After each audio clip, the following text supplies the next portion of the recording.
Hola, ¿cómo están? Soy Melina Toribio y en esta oportunidad vamos a presentar síndrome premenstrual. La verdad es que ha sido tema de controversias si los síntomas que presenta la mujer durante la fase lútea del ciclo menstrual deben considerarse normales o no. Lo cierto es que estos síntomas producen un fuerte impacto negativo en el ámbito personal, social y laboral de la mujer durante sus años reproductivos. Se sabe que hasta el 85% de las mujeres en edad fértil presentan síntomas premenstruales. Ahora bien, tenemos que hacer una diferencia entre el síndrome premenstrual y el trastorno disfórico premenstrual. El síndrome premenstrual es una entidad caracterizada por un conjunto de trastornos somáticos, emocionales y de conducta que ocurren durante la fase lútea del ciclo menstrual y que están ausentes durante la fase folicular. Los síntomas del síndrome premenstrual pueden ser físicos o afectar el área cognitiva.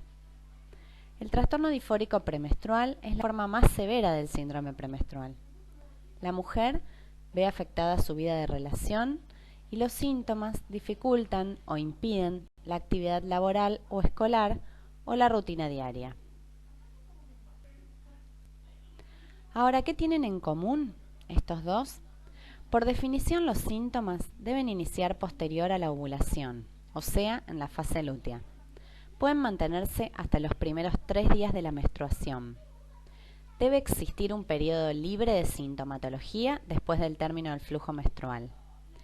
Deben ser recurrentes y estar presentes al menos durante 3 ciclos menstruales consecutivos.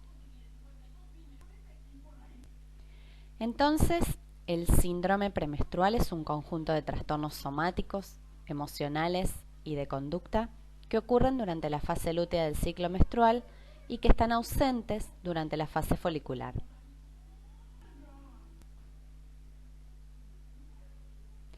Dado que el síndrome premenstrual ocurre en el comienzo de la segunda fase del ciclo menstrual, se ha sugerido la participación en la etiopatogenia de la variabilidad de los esteroides gonadales y su influencia sobre el sistema nervioso central. Existen varias hipótesis y teorías para explicar la fisiopatología. Se habla de exposición a eventos estresantes, deficiencia de nutrientes como calcio, magnesio, manganeso, vitamina del complejo B, vitamina E, ácido linoleico. También factores psicológicos y sociales, factores hereditarios, alteración de la actividad serotoninérgica cerebral y alteración de neurotransmisores, principalmente catecolaminas, opioides y GABA. La verdad es que ninguna de estas teorías ha podido explicar en forma completa la fisiopatología del síndrome premenstrual. No hay dudas que las hormonas están involucradas en su fisiopatología. Posiblemente estas pacientes tengan una sensibilidad exagerada a las fluctuaciones hormonales. En los últimos años se ha centrado el estudio sobre los neurotransmisores y sus efectos sobre el eje hormonal femenino. La dopamina, la serotonina, el GABA y las beta-endorfinas son los principales neurotransmisores que modulan el ciclo de la mujer a través de la regulación de la secreción del gen RH. Los dos sistemas de neurotransmisión más estudiados e implicados en la génesis de los síntomas son el GABAérgico y el serotoninérgico. La serotonina y beta-endorfinas han sido vinculadas a alteraciones psicológicas de la conducta. Entonces, fluctuaciones cíclicas de estrógeno y progesterona actuarían sobre el sistema 5-hidroxitriptamina en el cerebro. Este sistema tiene implicancias sobre la regulación del ánimo, del apetito, de la ansiedad, del sueño y de la excitación. Por lo tanto, la desregulación del sistema serotoninérgico resultaría en depresión, bajo control de impulsos, ansiedad, pánico, obsesión, compulsión y necesidad de comer carbohidratos. Esta teoría es sostenida, porque los síntomas disminuyen francamente con el tratamiento con inhibidores selectivos de la recaptación de serotonina y además por el empeoramiento que ocurre con dietas libres de triptófano. Justamente, el deseo de comer carbohidratos en este periodo parece ser un intento de regular la concentración de dicho aminoácido. Por otro lado, el receptor GABA también se ha relacionado con este síndrome. Este receptor es parte fundamental de la regulación del afecto y de funciones cognitivas. Su expresión es modulada por esteroides sexuales ováricos, como el metabolito activo que se denomina alopregnenolona. Es un metabolito neuroactivo de la progesterona, también producido por la glándula adrenal y el cerebro. Este metabolito tiene la capacidad de unirse al receptor GABA-A, resultando un efecto ansiolítico. Se cree que mujeres con trastornos disfórico premenstrual podrían tener menor sensibilidad al efecto ansiolítico y sedante de los neuroesteroides en la fase lútea del ciclo menstrual. Por lo tanto, la disminución de los niveles o bien de la sensibilidad de la alopregnenolona y la alteración en la transmisión GABAérgica podrían contribuir a la presencia de la sintomatología ansiosa, de irritabilidad y depresiva del trastorno disfórico premenstrual. En cuanto a las manifestaciones clínicas, se describieron más de 200 síntomas asociados con el síndrome premenstrual. Los podemos clasificar en físicos, afectivos y cognitivos. Dentro de los físicos tenemos aumento de peso, edema, distensión abdominal, mastodinia, mareos, palpitaciones, cefaleas, dolor muscular, dolor articular, temblores, vértigo, estreñimiento, trastornos del sueño, cambios del apetito, necesidad de consumir determinados alimentos. Dentro de los síntomas afectivos, la habilidad emocional, llanto fácil, depresión, ansiedad, irritabilidad, tensión nerviosa, aislamiento, problemas de la vida de relación familiar y laboral, agitación. Y dentro de los síntomas cognitivos, dificultad para concentrarse, olvidos, confusión, distracciones, problemas de atención, falta de coordinación, disminución del rendimiento escolar y laboral, letargo, astenia, tendencia a los accidentes, consumo de alcohol y trastornos de la conducta alimentaria. El grado y tipo de síntomas pueden variar de mujer a mujer, y estos deben diferenciarse de los síntomas fisiológicos normales premenstruales por el grado de severidad que puede interferir o no con la actividad diaria.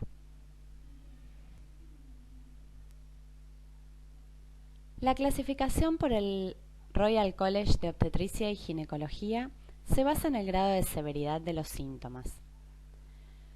Un síndrome premenstrual medio no interfiere con el quehacer diario. El moderado interfiere con la actividad personal y o laboral. No impide el desarrollo habitual, pero lo realiza de manera subóptima. En cambio, el trastorno disfórico premenstrual o síndrome premenstrual severo interfiere con la actividad habitual, ya sea física o psicológicamente, en lo laboral, en lo social o en lo personal. Es la variante extrema e incapacitante de los síntomas premenstruales, adoptada también por la American Psychiatric Association, por la Asociación Americana de Psiquiatría.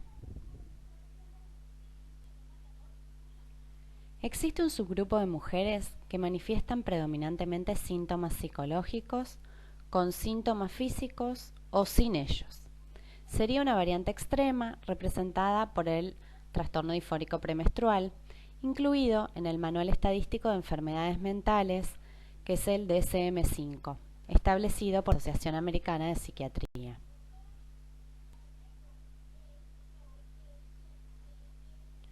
Para hacer el diagnóstico, se realizará un interrogatorio exhaustivo. Consignado. Comienzo de la sintomatología. Su duración e intensidad. Se debe investigar si la resolución de los síntomas es cíclica. También averiguar sobre antecedentes de su historia médica y familiar, como desórdenes de ansiedad, depresión, perturbaciones del humor, trastornos de personalidad, estrés postraumático, hipotiroidismo. Por otro lado, no hay un estudio de laboratorio que confirme el síndrome premenstrual, pero sí nos guiamos para los criterios según diferentes escuelas. Por un lado tenemos los criterios del American College de Obstetricia y Ginecología y por otro lado los criterios del DSM-5.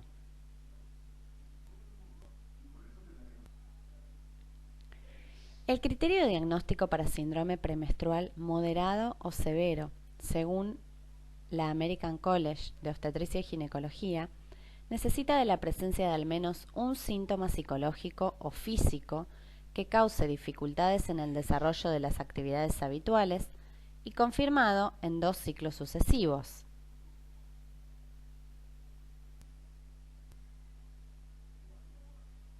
El diagnóstico de trastorno disfórico premenstrual se encuentra incluido en el DSM-5, que es el último manual publicado.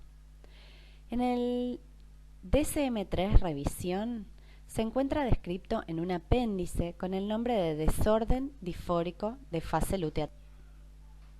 El síndrome premenstrual debe ser distinguido de las dismenorreas, endometriosis y algunos síntomas de la perimenopausia como sofocos.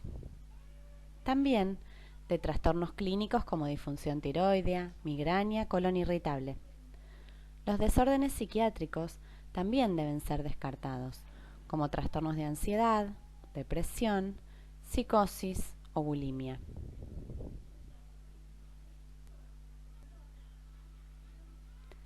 El objetivo del tratamiento es tener un adecuado control de los síntomas que permita transitar el ciclo menstrual en forma natural, sin interrumpir la actividad habitual, ya sea física, intelectual o social.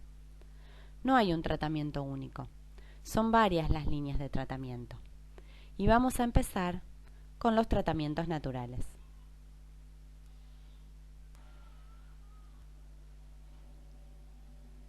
Es importante recomendar retomar hábitos saludables en la rutina diaria. Lo cotidiano es lo que va a tener un impacto. Si la paciente actúa esporádicamente, eso no va a hacer un impacto, ni positivo ni negativo. Tenemos que tratar de que tenga una conducta y una regularidad de hábitos saludables. Dentro de los hábitos no saludables, el tabaco, el alcohol, los azúcares refinados, las harinas refinadas, la sal, alimentos grasos, no ayudan. Y por lo tanto, hay que tratar de que los supriman, que los saquen de la dieta y de la rutina cotidiana. Es fundamental mantener un buen descanso, hacer una adecuada higiene del sueño. Si la paciente nos cuenta que está durmiendo mal, hay que recomendar evitar las pantallas en la última hora del día. Además, evitar alimentos pesados a la noche que interfieren en el sueño, como las carnes rojas o alimentos difíciles de digerir, como los yogures, quesos duros. También es importante utilizar alguna técnica de relajación al final del día. Recomendarles que realicen una inspiración profunda por la nariz, exhalen por la boca, como empañando un vidrio. Si la paciente logra sistemáticamente esa respiración, va a tener la tendencia al bostezo. Se va a ir relajando, se van a ir relajando los hombros y va a lograr un estado mucho más adecuado para conciliar el sueño. En cuanto a la actividad física, las beta-endorfinas van a aumentar y eso va a mejorar los síntomas del síndrome premenstrual. Por otro lado, el intestino y el útero y el resto del aparato genital femenino tienen la misma musculatura. Este músculo liso va a estar beneficiado por el ejercicio físico. Tanto sea entonces una buena dieta con alimentos con fibra que van a hacer que ese peristaltismo sea el adecuado, como con el ejercicio físico, eso va a hacer que la digestión y todo el tubo digestivo que está muy cercano al aparato ginecológico va a estar desinflamado, funcione correctamente y eso va a hacer que disminuya el malestar que se puede sumar a un síndrome premenstrual. Entonces, es muy beneficioso que esto suceda. Y por otro lado, también se pueden utilizar automasajes con aceites. El aceite de sésamo o el aceite de resino tienen un efecto antiinflamatorio.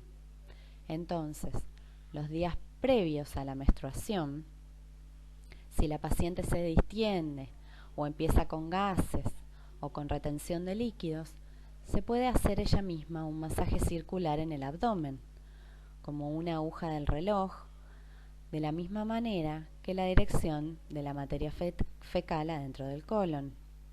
Y haciendo este masaje, muchas veces, disminuyen las molestias abdominales del síndrome premenstrual.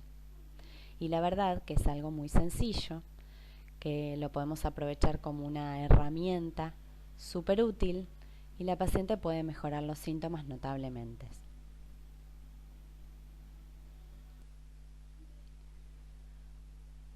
Bueno, en cuanto a la alimentación, es importante disminuir la sal para no retener líquidos, porque esos líquidos van a ayudar a la distensión abdominal, a la tensión mamaria, a las cefaleas. También disminuir el consumo de alimentos que tienen xantina, como el café, el té, el chocolate, bebidas cola y tóxicos como el tabaco y el alcohol. Es importante limitar la ingesta de azúcares refinados, carnes, grasas, mantener una dieta con fibras, como los cereales integrales, el arroz yamaní, la cebada perlada, el mijo, la quinoa. Utilizar carnes fáciles de digerir como el pescado, vegetales cocidos. Estos ocasionan menos distensión. También incluir legumbres, lentejas, poroto moon en pequeña cantidad, una cucharadita por plato, que lo puedo acompañar con cereales integrales y lo puedo cocinar también con algunas especies como el laurel, que es carminativo, ayuda a disminuir los gases. El consumo de frutas como la pera, que tiene muchas propiedades para este tipo de síndrome.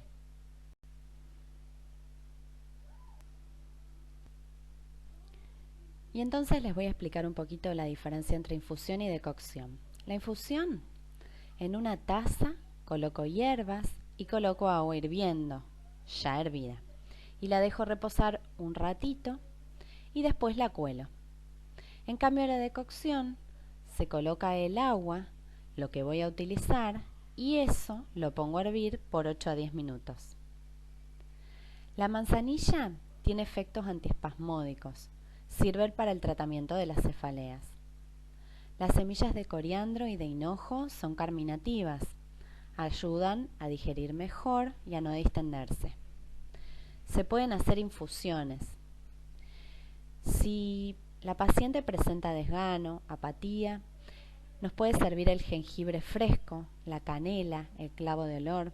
Todo lo que tenga sabor picante es muy bueno para mejorar el ánimo y para dar energía.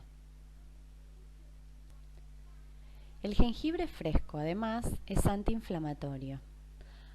Hay que usarlo con cuidado en pacientes que tienen tendencia a la hipertensión o que son hipertensas.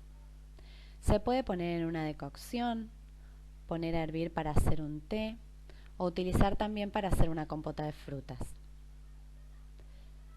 Por otro lado, la terapia con especies, como el laurel, sirve para eliminar gases. La cúrcuma es un antiinflamatorio. Se puede poner al final de algún plato, por ejemplo, arroz yamaní con aceite de oliva y cúrcuma. La cúrcuma, para no perder su efecto antiinflamatorio, no debería cocinarla. Por eso hay que ponerla a último momento. También podemos usar el tomillo y el jengibre fresco, que son antiinflamatorios. Y por último, tener en cuenta que tomar agua tibia a pequeños sorbos es muy útil para la digestión, para desintoxicar el organismo, para hidratarnos y ayuda mucho a que el intestino funcione correctamente y no sea un elemento más a generar irritación abdominal o de hipogastrio o de dolor pelviano.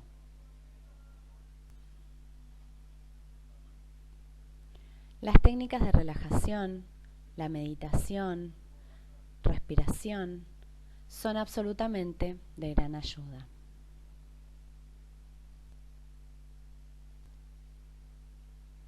En cuanto al tratamiento farmacológico, no quiero dejar de nombrar que existen suplementos vitamínicos y minerales, que son seguros y de bajo costo. Muchos aconsejan suplementos de calcio, de vitamina B6, de vitamina B1. Por otro lado, otros tratamientos, como las pastillas anticonceptivas orales, suprimen la fase lútea y por lo tanto algunos síntomas inherentes al ciclo menstrual también desaparecen. Utilizamos también antiinflamatorios no esteroides como el naproxeno o el ácido mefenámico. Y en una última línea tenemos los antidepresivos, y dentro de estos los más utilizados son los inhibidores de la recaptación de serotonina. Entonces, les voy a dejar un algoritmo para que ustedes tengan un manejo práctico del síndrome premenstrual. Ante la sospecha de un síndrome premenstrual, como dijimos, la historia clínica es súper importante y debe ser completa, acompañado de registro de síntomas por parte de la paciente y examen genitomamario y exámenes complementarios, sobre todo para descartar otras enfermedades. Se hace la confirmación diagnóstica, como dijimos, que es clínica, y en primera instancia vamos a optar por el tratamiento no farmacológico. Si la paciente responde, vamos a continuar con el tratamiento no farmacológico. Y si no responde, podemos recurrir al tratamiento farmacológico. En algunas ocasiones, las pacientes con síntomas muy intensos pueden necesitar tratamiento no farmacológico y tratamiento farmacológico. Las distintas opciones de tratamiento farmacológico pueden ir incorporándose de manera gradual. Bueno, espero que les haya servido. Muchas gracias por su atención y después entonces estaremos respondiendo a sus dudas. Hasta la próxima.